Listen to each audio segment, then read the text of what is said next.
All right, so we begin with a Fox News alert. Mike Pompeo, President Trump's pick for Secretary of State, barely avoiding a rare rebuke from the Senate Foreign Relations Committee after some unexpected last-minute drama on both sides of the aisle. Senator Rand Paul reversed course and voted yes to recommend Pompeo for Secretary of State, but that left the vote with a 10-10 tie, which is essentially a fail. It was Democratic Senator Chris Coons who handed the Republicans a victory by changing his no vote to present, making the final tally 11-9. That's how things work.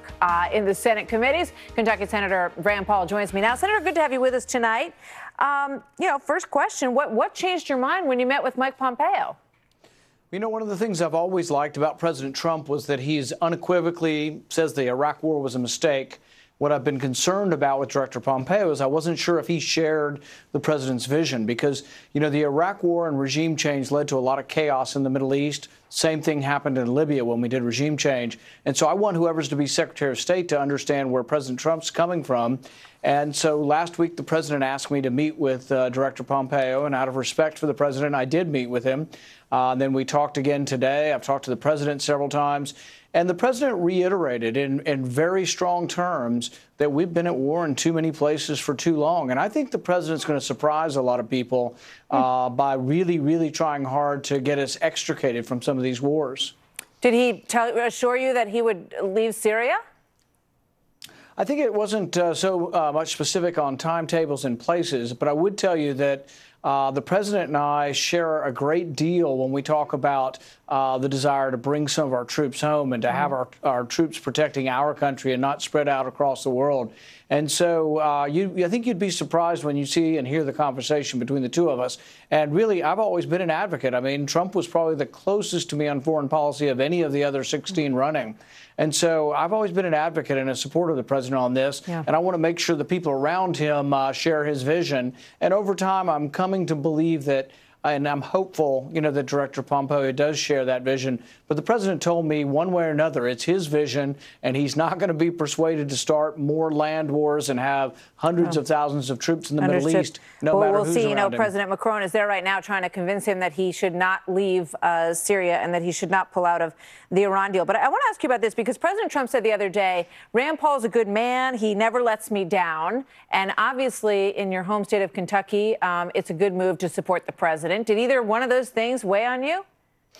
Not so much. I mean, what really weighs on me are the wars and all the young men and women who have been injured in our wars.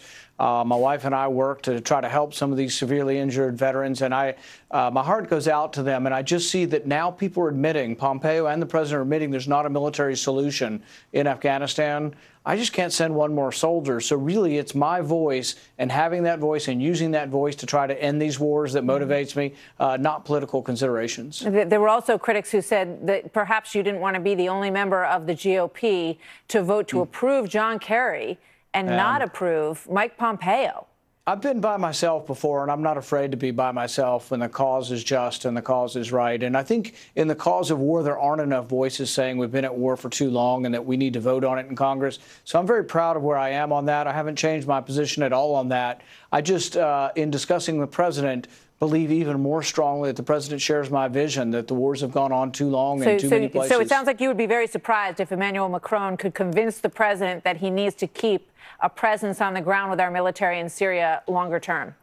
Well, I think that would surprise you.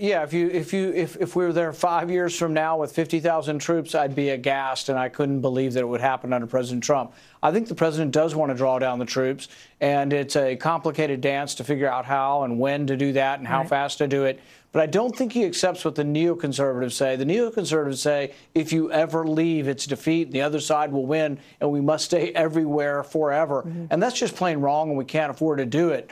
The president shares with me that we need to build some things at home. We need to build some bridges and some roads at home. We can't keep spending $50 billion a year in Afghanistan. Senator, thank you very much. Good to see you tonight. Thank you.